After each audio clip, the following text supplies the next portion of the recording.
What's up guys, Commander Carl here, and today, as per my recent video, I promised you guys I would show you how I reloaded my cock. So today, we're gonna— Jesus, what in the— Well, how could I forget, guys? It's today's sponsor! Come on, let's have a closer look.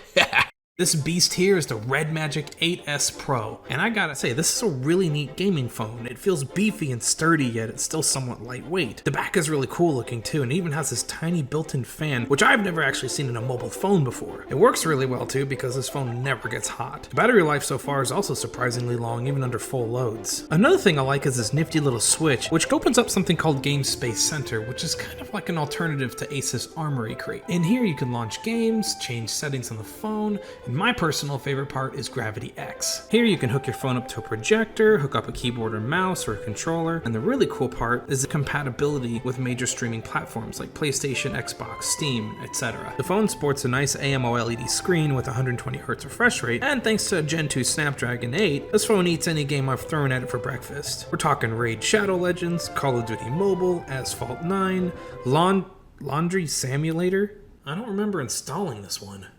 Tap screen to do laundry? Okay, is it just me literally watching a character?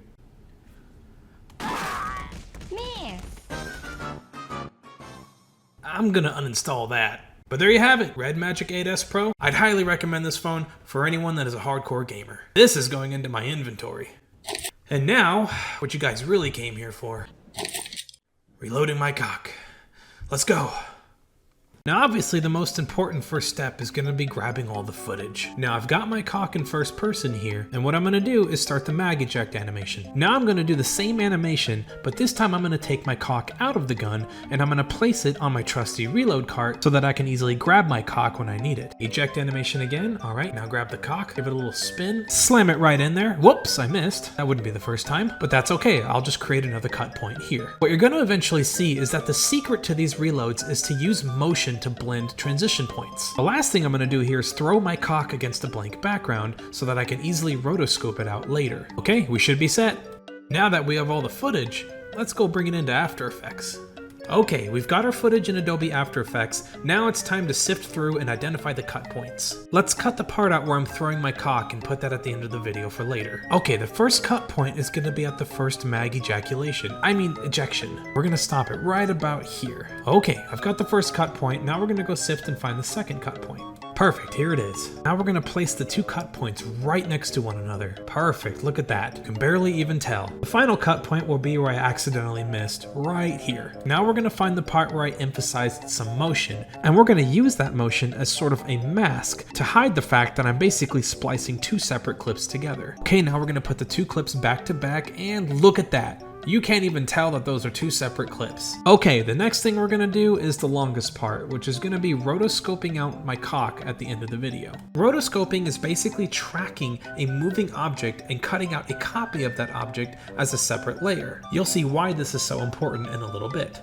The blank white background I have is gonna work well enough, but if you're gonna be rotoscoping, ideally you're gonna have a green screen set up in the background of your video. This will allow the rotoscope tool to more easily track the object, which can potentially save you hours of sifting frame by frame, making sure the rotoscope tool is properly tracking and highlighting the object. Okay, now we're done. It's not perfect, but it's just good enough for what I'm doing. Now you can see how the rotoscoping tool has masked out my cock, which we can now place at our first cut point. Okay, this looks pretty good, but we've got one issue remaining. You can see in this single frame right here that my hand should actually be blocking my cock, which is not usually what it does. So I'm gonna have to cock block myself. I'm gonna do this by rotoscoping out this point with my hand and placing my rotoscoped hand above the cock layer. And now you can see my hand perfectly occludes my cock in this frame. The last little detail I want to add is I want to kind of ground my rotoscoped cock into the scene a little better. I'm gonna do this by duplicating my cock and dragging a drop shadow effect on the duplicated layer. Now we're going to shrink the cock shadow a bit, and we're going to bring the opacity way down and also add some softness. And now there's a little shadow on the wall of my ejected cock. If VFX and compositing is something you want to do someday, you're going to really see the importance in these little details. Let's look at the full video.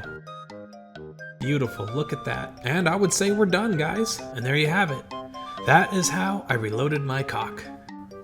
I had to change my shirt because I got cock juice all over it, so Thanks a ton for watching.